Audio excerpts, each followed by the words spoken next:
Hello friends, മഴയൊക്കെ നന്നായിട്ട് പെയ്യുകയല്ലേ. ഇത് കോട്ടയത്തോട്ട് പോകുന്ന ഒരു റോഡിൻ്റെ അവസ്ഥയാണ്. ഇതിൻ്റെ ചുറ്റും പാടമാണുള്ളത്. പാടത്തിൽ വെള്ളം കയറി റോഡിൻ്റെ അത്രയും എത്തിയ ദൃശ്യമാണ് ഈ കാണുന്നത്.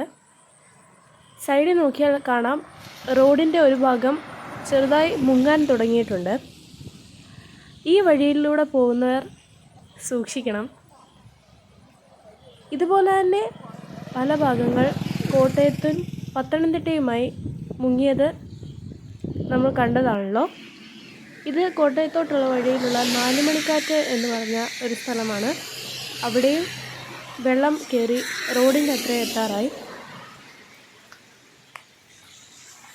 ഇവിടെ ചുറ്റുപാടുമുള്ളവരെല്ലാവരും വസ്തുക്കളും എല്ലാവരും വെള്ളത്തിൻ്റെ അടിയിലാണ്. ഏകദേശം വെള്ളം റോഡിൻ്റെ അടുക്ക് വരെ എത്താറായി. നിങ്ങളുടെ സ്ഥലത്ത് എങ്ങനെയാ? വെള്ളപ്പൊക്കമോ പ്രളയമോ എല്ലാം വന്നെങ്കിൽ കമൻറ്റ് ചെയ്യുക. വീഡിയോ ഇഷ്ടപ്പെട്ടാൽ ലൈക്ക് ചെയ്യാനും സബ്സ്ക്രൈബ് ചെയ്യാനും മറക്കരുത്.